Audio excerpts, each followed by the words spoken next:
Metal sektöründe işçi sendikalarıyla metal patronlarının sendikası MES arasında 2 aydır süren grup toplu iş sözleşmesi görüşmelerinin 5. oturumunda anlaşma sağlanamaması üzerine uyuşmazlık zaptı tutuldu. TİS görüşmeleri boyunca MES'in işçi düşmanı tavrını uyarı eylemleriyle protesto eden metal işçileri çeşitli eylemler yapmaya devam ediyorlar.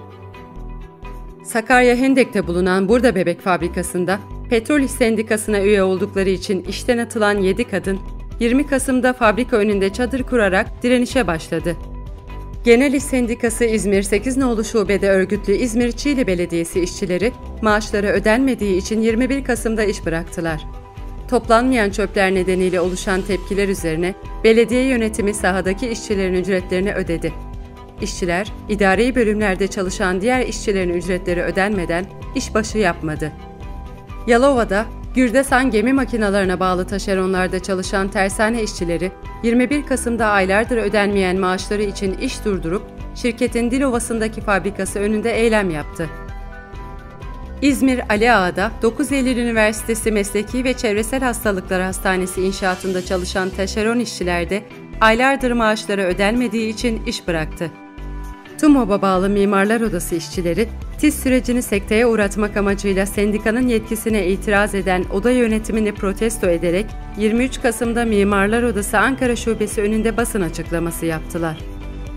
Urfa Özak Tekstil'de Öziplik İş Sendikası'ndan istifa ederek Birteksen'de örgütlenen işçiler, işveren baskısına, işten atma saldırısına karşı 27 Kasım'da üretimi durdurarak direniş başlattı. Valilik, işçilerin eylemlerini yasakladı. Jandarma işçileri darp etti. Sendika yöneticileri gözaltına alındı.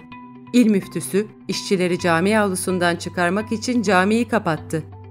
Direnişçi işçiler her gün polis ve jandarmanın engellemeleriyle, saldırılarıyla karşılaşıyorlar. Örgütlendikleri Birteksen'in yöneticileri, işçi temsilcileri gözaltına alınıyor.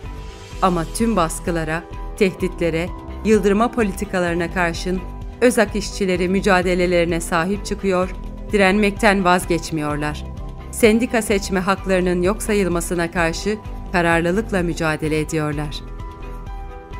25 Kasım Kadına Yönelik Şiddete Karşı Uluslararası Mücadele Günü'nde kadınlar pek çok kentte meydanlarda buluştu, yürüyüşler düzenledi, fabrika ve grev çadırlarından seslerini duyurdular. Kadınlar bu eylemlerde savaşa, şiddete, yoksulluğa, sömürüye hayır dedi. Lastik İş üyesi Corning Optik işçilerinin grevi 150 günü ve TGS üyesi Sputnik Türkiye işçilerinin grevi 100 günü aşkın süredir kararlılıkla devam ediyor. Tarım Sene üye oldukları için işten atılan ve 22 Ağustos'tan bu yana direnişte olan Agrobay Seracılık işçileri 27 Kasım'da Bergama Kent Meydanı'nda bir binanın çatısına çıkarak "Agrobay hakkımızı ver" yazılı pankart astı. İşçilerin direnişi sürüyor.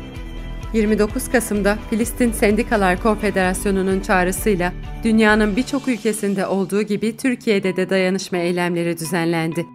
DİSK'e bağlı Genel İş, KESK'e bağlı Tümbelsen ve BES üyesi işçiler İzmir'de eylemler yaparken, Filistin'de İşgale Son Platformu İzmir Alsancak Limanı'nda ve İstanbul'da İsrail Konsolosluğu önünde basın açıklaması gerçekleştirdi.